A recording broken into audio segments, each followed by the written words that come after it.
Louison Sefou, Manu Bola-Lobota, Jean-Marc Makousou-Mundele et pour finir Mika Miché, le football club Saint-Éloi-Lupopo a, à travers son président Jacques Kiaboula Katoué, présenté ce dimanche 16 janvier 2022 les 4 nouvelles recrues. Un mercato XXL auréolé par la venue du milieu de terrain international congolais qui a quitté le TP Mazembe Anglebert il y a quelques semaines. Tous les joueurs ont été accueillis chaleureusement par le maigre public présent dans la salle.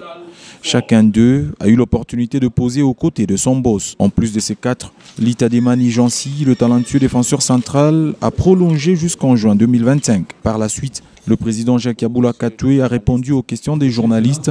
Une belle occasion d'évoquer le cas d'Arc Jones Kabangou, sans oublier les travaux de modernisation du Stade de la Victoire et la création d'une académie. En nombre de communication, celui que les cheminots appellent affectueusement Andani a été clair. Il est important de se mettre d'accord d'abord que le comité sportif que j'ai l'honneur de présider s'est fixé l'ambition de faire du club Saint-Éloi-Lupopo le plus grand club de la République démocratique du Congo. Aujourd'hui, nous avons des joueurs qui arrivent.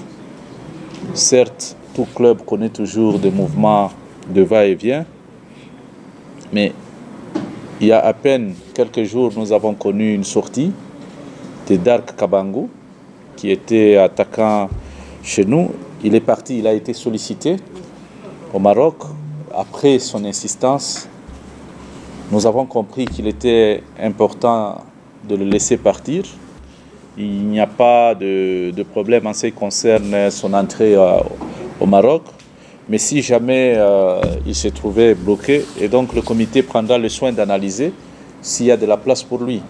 Mais sinon, il est parti officiellement, et donc s'il doit réentrer officiellement, il est question à ce que le comité apprécie. Donc selon les besoins qui va se présenter. Nous prenons les joueurs selon les besoins. Mais si les besoins est comblé, on ne voit pas pourquoi on va prendre un joueur de trop. Mais je crois que tous les projets sont maintenus.